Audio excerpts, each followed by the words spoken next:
Tanpa berlama-lama lagi, mari kita lanjutkan ke cerita berikutnya.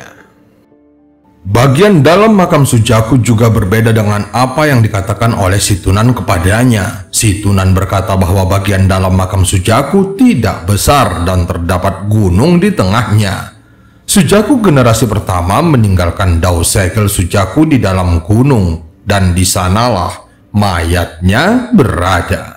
Bagaimanapun, si Tunan mengetahui hal ini karena setiap Sujaku akan berkultivasi di sini selama beberapa bulan untuk mendapatkan warisan segel Sujaku. Kemudian kekuatan jiwa Wang Lin menyebar dan menyapu area tersebut. Tempat ini terlalu besar untuk dicakup oleh kekuatan jiwanya, tetapi dia bisa mendeteksi banyak bentuk kehidupan lain yang kuat. Mereka segera mengeluarkan aura penuh ketika mereka melihat Wang Lin, seolah-olah mereka mencoba memprovokasinya. Hati Wang Lin bergetar. Bagian dalam tidak hanya memiliki lebih banyak bentuk kehidupan lain ini, tetapi mereka juga jauh lebih kuat dibandingkan bagian luar. Mata Wang Lin berbinar, lalu dia memilih arah dan terbang dengan cepat. Tujuan pertamanya adalah menemukan gunung yang seharusnya menjadi pusat tempat ini. Dia tahu bahwa dia tidak punya banyak waktu lagi. Jika hati planet kultivasi hancur, maka dia harus menggunakan metode yang diberikan si Tunan kepadanya. Setelah para kultivator mencapai tahap Ascendant, mereka mungkin memperoleh kesempatan untuk mendapatkan kembali fragmen jiwa mereka dari kristal planet kultivasi. Namun, tidak ada satupun Sujaku yang bisa mengambil kembali fragmen jiwa mereka. Jika mereka melakukannya, maka mereka akan kehilangan kemampuan untuk menggunakan segel Sujaku dan juga kehilangan gelar Sujakunya.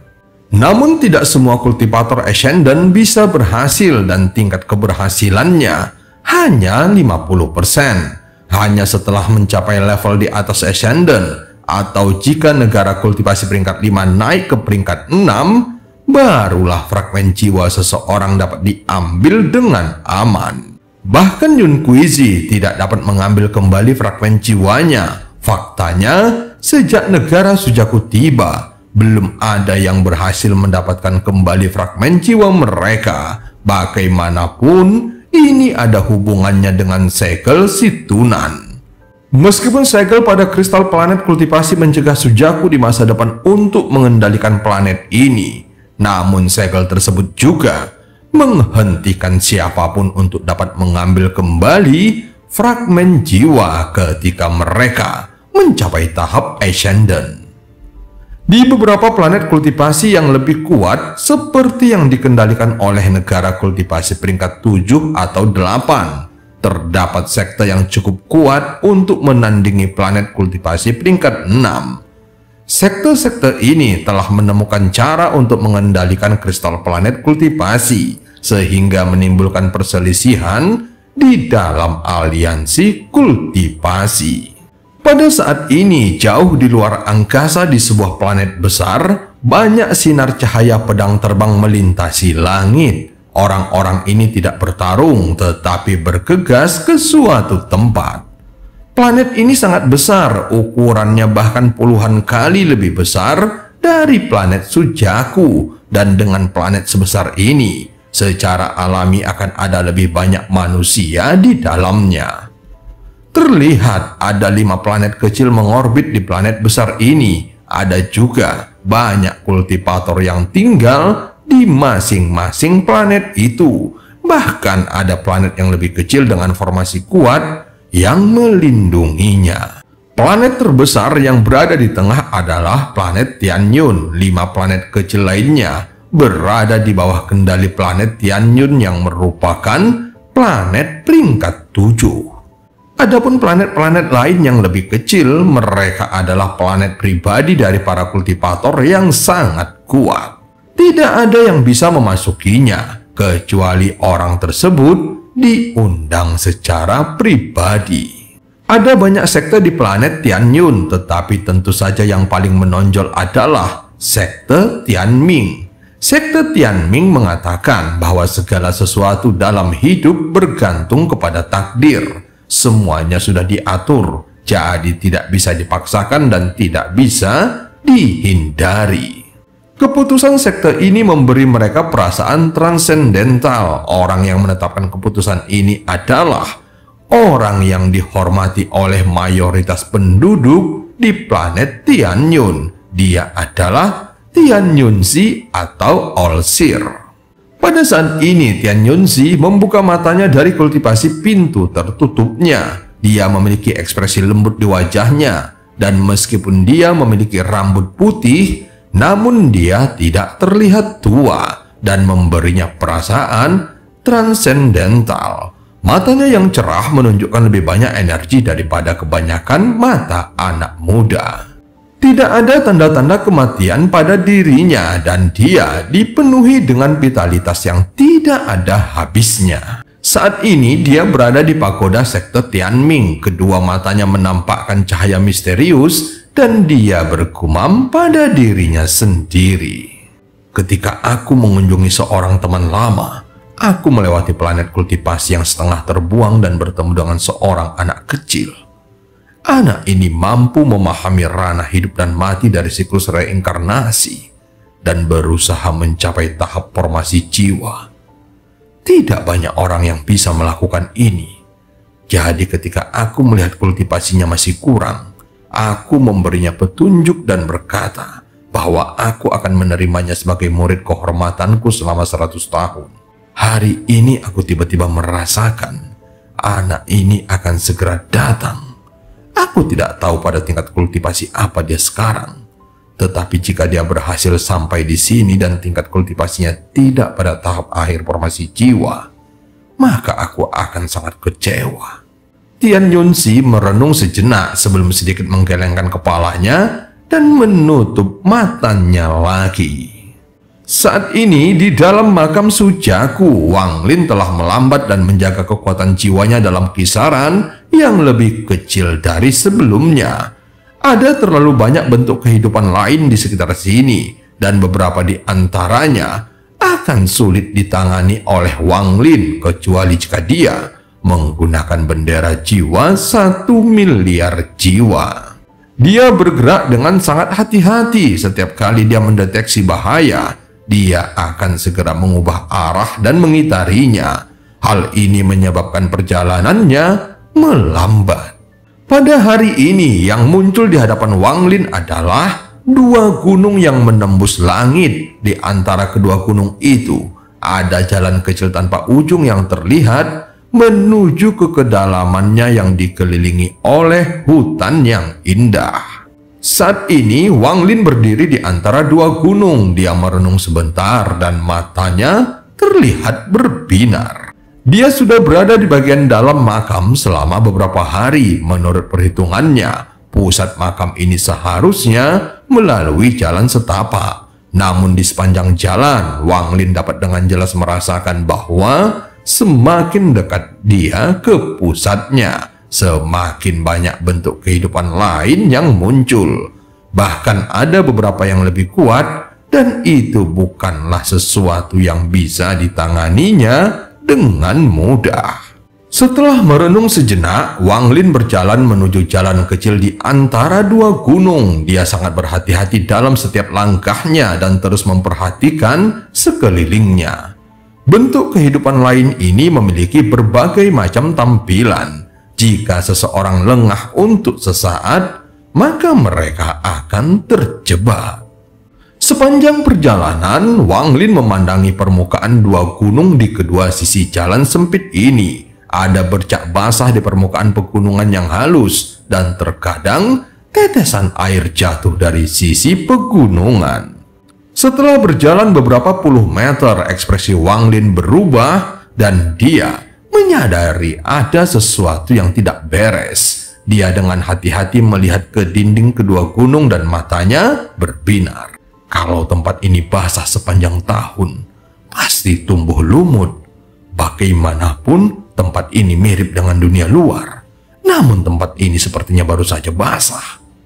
Tangan kanan Wang Lin segera menunjuk ke permukaan salah satu gunung dan jarinya segera menggali ke dalamnya, sehingga menciptakan lubang sedalam 1 inci. Dia akhirnya menemukan setengah inci bagian luar lubang itu basah, tetapi setengah inci terakhirnya kering.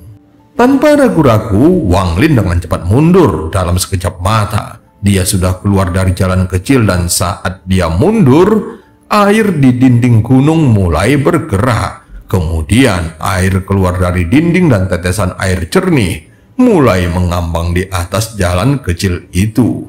Ini adalah tetesan air yang tak terhitung jumlahnya dan masing-masing mewakili fragmen jiwa. Tetesan air ini mengembun menjadi sosok manusia. Air itu akhirnya bergerak secara misterius dan membentuk seorang wanita. Wanita ini terlihat normal, tetapi dia mengeluarkan aura aneh. Setelah dia muncul, wanita itu menatap Wang Lin dengan dingin dan perlahan berkata, "Kamu tidak bisa masuk ke dalam." Wang Lin perlahan mundur. Satu-satunya jenis bentuk kehidupan lain yang tidak ingin dia ganggu adalah makhluk yang terbentuk dari air. Tipe ini adalah bentuk kehidupan yang paling sulit untuk dihadapi. Meskipun orang di depannya hanya sekuat kultivator formasi jiwa, namun masih sulit baginya untuk menghadapinya. Air adalah zat yang dapat berkumpul dan menyebar. Meskipun dia bisa menyegelnya, namun sangat sulit untuk mendapatkan semuanya. Beberapa hari yang lalu, Wang Lin menemukan makhluk hidup berbasis air, dan pada akhirnya dia harus menyerah lalu melarikan diri. Inilah mengapa begitu dia menyadari ada kemungkinan makhluk hidup berbasis air ada di sini, dia langsung mundur tanpa ragu-ragu.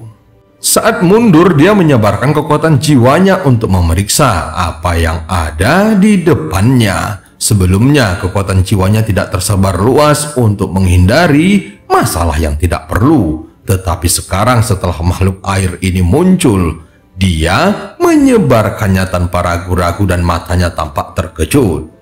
Jauh di dalam jalur pegunungan, dia melihat seseorang. Ini adalah seseorang yang dia kenal. Orang ini sedang bertarung melawan makhluk air dan berada di atas angin. Namun ketika dia melihat makhluk air yang dilawan oleh orang ini, dia merasakan keakraban dengannya. Walaupun perasaan ini tidak kuat, tetapi tetap ada, sehingga hatinya bergetar hebat. Setelah wanita yang terbuat dari tetesan air melihat Wang Lin kembali, dia dengan cepat pindah lebih jauh ke dalam gunung. Saat ini, Wang Lin masih berdiri di luar gunung dan merenung. Ada yang tidak beres. Mengapa makhluk air itu memberiku perasaan aneh? Aku tidak memiliki akar roh air, jadi fragmen jiwaku tidak mungkin berada di dalam bentuk kehidupan air. Ini sungguh aneh.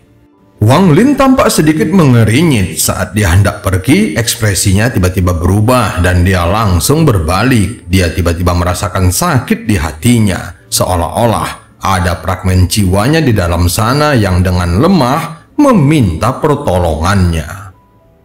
Wan Wang Lin langsung kaget dan dia akhirnya mengerti. Wan berada di dalam mutiara penentang surga dan itu berada di dalam jiwanya. Tentu saja ini memberikan kemampuan untuk mendeteksi fragmen jiwa Wan Mata Wang Lin menjadi dingin. Kali ini dia tidak lagi ragu dan terbang ke kedalaman dua gunung tersebut. Saat dia memasuki jalan setapak, wanita yang ditemuinya sebelumnya mengambil bentuk lagi untuk menghalanginya. Dia mengangkat tangan dan melambaikannya. Segera sejumlah besar tetesan air memenuhi jalan kecil itu. Mata Wang Lin menjadi dingin. Tanpa sepatah kata pun dia mengeluarkan pedang surgawi dan menebasnya ke depan sambil berteriak. Setelah itu dia mengarahkan tangan kirinya ke dahinya. Tubuh Wang Lin bergetar saat jiwa asalnya keluar dari tubuhnya. Jiwa asalnya mencapai tinggi lebih dari 100 kaki dan terus menyerang. Hampir dalam sekejap mata, jiwa asal Wang Lin menyerbu wanita itu dan pedang surgawi menembus tubuhnya. Wanita itu mengeluarkan erangan sehingga fragmen jiwa yang membentuk tubuhnya runtuh dan hancur. Kemudian jiwa asal Wang Lin memasuki fragmen-fragmen jiwa itu. Jiwanya tiba-tiba terbagi dari 1 menjadi 2, lalu dari 2 menjadi 4, dan dari 4 menjadi 8 hingga jiwa asalnya menjadi fragmen-fragmen kecil yang tak terhitung jumlahnya dan memasuki setiap fragmen jiwa. Pada saat yang sama, teriakan datang dari jiwa asal Wang Lin. Segel! Dalam sekejap, batasan yang tak terhitung jumlahnya muncul dari jiwa asal Wang Lin dan menyegel masing-masing fragmen jiwa. Kemudian dia membentuk kembali jiwa asalnya dan terbang ke tubuhnya. Mata Wang Lin berbinar ketika jiwanya kembali ke tubuhnya. Tangannya terulur dan pedang surgawi itu terbang kembali ke genggamannya. Sambil memegang pedang surgawi, Wang Lin memasuki kedalaman gunung. Tak lama setelah Wang Lin pergi, tetesan yang dia segel sebelumnya muncul kembali. Tetesan di udara berubah menjadi gas dan berkumpul untuk membentuk kembali tubuh wanita itu. Makhluk itu hanya dapat ditahan sesaat dan hampir tidak mungkin untuk menyegelnya sepenuhnya.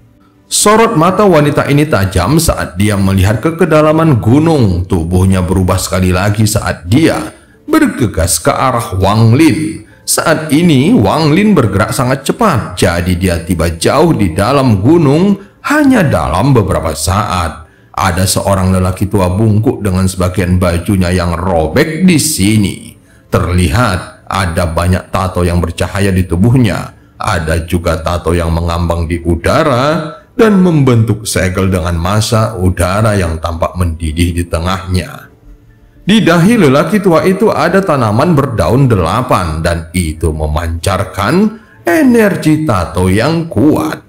Sesaat berikutnya, orang tua bungkuk itu berkata, "Aku tidak bisa membunuhmu, tetapi aku bisa menyempurnakan semua fragmen jiwa yang memungkinkanmu untuk tidak bisa mengambil bentuk.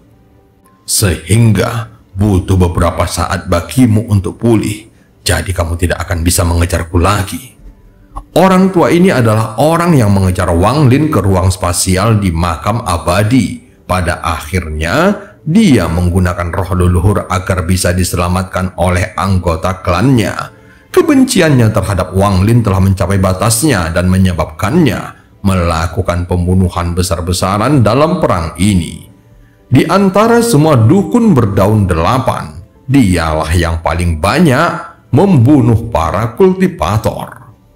Kemunculan Wang Lin mengejutkannya. Dia harus memusatkan seluruh perhatiannya pada bentuk kehidupan lain ini, atau dia akan mati. Jadi dia tidak menyadari Wang Lin mendekat. Apalagi tingkat kultivasi Wang Lin jauh lebih tinggi dari sebelumnya. Inilah sebabnya orang tua itu tidak bisa mendeteksi Wang Lin. "Ternyata kamu!" Mata lelaki tua itu langsung menjadi dingin ketika dia melihat Wang Lin dan dia langsung tertawa. Dia segera menunjuk ke sebuah tato di depannya dan tatonya bergegas menyerang Wang Lin. Setelah tiba di sini, Wang Lin sama sekali tidak berhenti. Hampir pada saat lelaki tua itu menyadarinya, dia telah berteleportasi ke samping tato yang mempengaruhi makhluk air dan menebaskan pedang surgawinya. Dengan suara keras, retakan yang tak terhitung jumlahnya muncul pada tato di udara dan pecah satu demi satu. Orang tua bungkuk itu meraung saat dia menyerang Wang Lin. Tangannya terulur ke arah Wang Lin dan di tengah telapak tangannya terdapat tato yang sangat kuno. Tanpa sepatah kata pun, Wang Lin mengulurkan tangannya dan bendera 1 miliar jiwanya muncul. Bahkan tanpa menyerang, bendera 1 miliar jiwa dapat mengejutkan musuh manapun. Orang tua bungkuk itu tidak bisa untuk tidak menahan dirinya berhenti sejenak. Ini adalah... Hatinya bergetar saat melihatnya. Dia merasa seperti mengetahui bendera ini dan mau tidak mau merasa ngeri. Saat Wang Lin mengibarkan bendera 1 miliar jiwa, itu menyebabkan serangkaian ratapan hantu keluar bersamaan dengan fragmen jiwa yang keluar. Ratapan paling keras datang dari Qilin. Suara gemuruhnya bahkan bisa menembus langit yang tinggi. Tepat setelah muncul, ia membuka mulutnya yang ganas dan mencoba melahap lelaki tua itu. Di belakang Qilin ada lebih dari 10 jiwa utama transformasi jiwa. Saat ini, seluruh ngarai dikelilingi oleh fragmen jiwa dan mereka semua menyerang lelaki tua itu. Orang tua bungkuk itu diam-diam mengutuk di dalam hatinya dan mundur beberapa langkah. Jika hanya ada beberapa fragmen jiwa transformasi jiwa, mungkin dia tidak perlu terlalu khawatir. Lagi pula, sebuah fragmen jiwa tidak bisa dibandingkan dengan seorang kultivator sejati. Bahkan jika ada 3 atau 4 dari mereka, dia setidaknya bisa melarikan diri atau terus bertarung. Tetapi jumlahnya terlalu banyak untuk ditangani oleh seorang kultivator seperti dirinya. Apalagi Qilin ungu itu sangat menakutkan. Hanya dengan melihatnya saja sudah membuat hatinya bergetar. Selain itu, ada banyak fragmen jiwa yang lebih lemah. Setelah mempertimbangkan semua ini, tidak mungkin dia mampu menghadapinya sehingga dia segera melarikan diri. Dia tidak akan pernah menyangka bahwa bocah cilik yang bisa dia bunuh dengan mudah 100 tahun yang lalu telah mencapai tahap transformasi jiwa dan memiliki bendera 1 miliar jiwa yang ditakuti oleh klan abadi yang terbuang. Orang tua bungkuk itu bahkan bisa merasakan bahwa sejumlah besar fragmen jiwa memiliki aura dari klan abadi yang terbuang. Dia meyakini bahwa mereka pastilah anggota klannya yang ditangkap dan dimurnikan dalam perang saat ini. Saat lelaki tua itu mencoba melarikan diri, wanita yang mengejar Wang Lin juga telah tiba. Saat dia melihat pemandangan di dalam ngarai, matanya langsung berbinar. Dia segera berubah menjadi air dan diam-diam bergerak menuju lelaki tua itu. Wang Lin tidak punya waktu untuk bertarung dengannya, sehingga dia terus mengayunkan pedang surgawi ke penjara tato.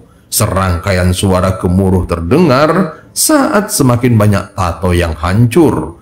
Makhluk air yang terperangkap di dalamnya berubah dari segumpal air menjadi seorang wanita. Saat Wang Lin melihatnya, hatinya langsung bergetar. Wanita ini sangat mirip dengan Limuan. Dengan satu ayunan pedang surgawi yang terakhir, Wang Lin menghancurkan penjara sepenuhnya. Wanita di dalam tertawa gembira dan melarikan diri dari penjara. Wang Lin sudah menyadari bahwa hal ini pasti akan terjadi sehingga tidak mungkin dia membiarkannya melarikan diri. Satu-satunya masalah adalah wanita ini jauh lebih kuat daripada wanita yang mencoba menghentikannya sebelumnya. Dia hampir sama kuatnya dengan kultivator transformasi jiwa tahap menengah. Dengan fakta tubuhnya yang abadi, maka dia sangat sulit untuk dihadapi.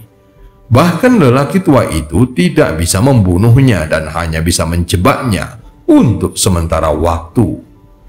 Begitu wanita yang mirip dengan Limuan mencoba melarikan diri, Wang Lin menarik napas dalam-dalam dan dengan satu pikiran, semua fragmen jiwa terhubung membentuk jaring.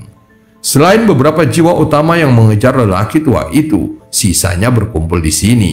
Aura yang kuat datang dari semua sisi. Lalu wanita itu dengan tenang melihat ke sekeliling sebelum tatapannya tertuju pada Wang Lin. Kamu menyelamatkanku, namun sekarang kamu menjebakku. Apa yang sebenarnya kamu inginkan? Mendengar kata-katanya, Wang Lin dengan dingin bertanya, apakah kamu ingin mati atau hidup? Wanita itu tersenyum saat mendengarnya lalu tertawa. Tidak ada yang bisa membunuhku di sini. Bahkan jika kamu menjebakku, aku hanya perlu meluangkan sedikit waktu untuk melarikan diri. Mata Wang Lin menjadi dingin saat mendengarnya. Kemudian dia berkata, bendera jiwa bergabung. Setelah mengatakannya, semua fragmen jiwa segera menyatu dengan jiwa utama. Hampir dalam sekejap mata, semua fragmen jiwa menghilang dan hanya menyiksakan 6 jiwa utama dengan kekuatan melebihi kultivator transformasi jiwa tahap akhir, tetapi tidak sekuat kultivator ascendant. Keenam jiwa utama ini mengelilingi wanita itu dan menatapnya dengan dingin. dihancurkan. Dengan satu kata, semua 6 jiwa utama bergerak dan menyerang dengan berbagai mantra dan teknik. Wanita itu tertawa ketika tubuhnya hancur dan fragmen jiwanya berterbangan ke segala arah. Wang Lin menunggu ini karena hanya ketika tubuhnya terbelah menjadi tetesan air, barulah dia dapat menemukan fragmen jiwa Limuan. Namun saat Wang Lin dan 6 jiwa utama bergerak, seluruh ngarai berguncang. Adapun getaran ini datang dari dalam tanah. Tidak hanya di sini, seluruh makam Sujaku juga sedang berguncang hebat. Saat guncangan berlanjut, suara robekan terdengar dari langit, seolah-olah ada tangan raksasa yang membelah langit. Saat berikutnya, celah spasial yang tak terhitung jumlahnya muncul di langit. Angin dingin yang keluar darinya bisa membekukan seseorang. Celah spasial ini tidak seperti yang terjadi di luar, yang mana seseorang dapat memasukinya dengan aman jika mencapai tingkat kultivasi tertentu. Tetapi tempat ini berbeda. Celah spasial di sini bukanlah yang sebenarnya. Itu hanya tampak seperti celah spasial yang dihasilkan oleh kekuatan khusus dari kristal planet kultivasi. Bahkan jika seorang kultivator transformasi jiwa masuk, jiwa mereka akan segera mati. Saat hati planet kultivasi terus hancur, maka keruntuhan kristal planet kultivasi juga akhirnya dimulai. Tanah makam Sujaku mulai retak dan ada banyak kultivator yang masuk meninggal akibat bencana alam ini. Bahkan banyak bentuk kehidupan lain yang biasanya tidak mati pun terbunuh. Sekarang seluruh makam Sujaku dikelilingi oleh aura kematian yang kuat. Ngarai tempat Wang Lin berada juga tidak berbeda. Tanah di sini hancur dan sejumlah besar retakan dimensional tampak melahap segalanya. Wang Lin dengan cepat menggunakan bendera jiwa untuk memanggil kembali semua fragmen jiwanya. Saat ini, Wang Lin menatap sekilas pada wanita yang mirip dengan Limuan. Terlihat wanita itu dalam keadaan shock sehingga dia mengungkapkan ekspresi ngeri yang belum pernah dia tunjukkan sebelumnya. Tubuhnya perlahan-lahan runtuh dan kemudian tubuhnya berubah menjadi tetesan air yang tak terhitung jumlahnya. Wang Lin bergerak seperti kilat saat dia menghindari banyak retakan dimensional dan tiba di hadapan kumpulan setetes air. Tangannya segera terulur dan meraih tetesan air sebening kristal. Saat dia menyentuh tetesan itu, dia merasa seperti telah menyentuh Limuan. Begitu dia mengambil tetesan air, dia segera mundur, tetapi celah dimensional tiba-tiba muncul di hadapannya. Dengan suara robekan, sebagian besar pakaian Wang Lin menghilang. Keringat dingin langsung menutupi dahi Wang Lin saat dia dengan hati-hati menghindari celah dan akhirnya meninggalkan lembah gunung. Getaran ini hanya berlangsung selama 10 napas, tetapi setelah 10 napas ini, seluruh makam Sujaku menjadi berantakan. Celah spasial yang tak terhitung jumlahnya muncul di tanah dan langit, dan banyak tempat yang berada di ambang kehancuran. Bagaimanapun, fluktuasi energi spiritual dalam jumlah kecil dapat menyebabkan bencana, dan siapapun yang terjebak di dalam celah spasial pasti akan mati. Saat ini makam Sujaku menjadi jauh lebih berbahaya dari sebelumnya. Runtuhnya kristal planet kultivasi tidak terjadi dalam sekejap, tetapi perlahan seiring berjalannya waktu. Ini semua dikendalikan oleh Jukuizi, dan ini adalah permainan yang disebabkan oleh kegilaannya. Setelah tanah berhenti berguncang, pegunungan tempat Wang Lin kini menjadi datar. Seolah-olah semua yang baru saja terjadi sebelum gempa adalah mimpi. Dan cerita pun berakhir. Sampai ketemu di part selanjutnya.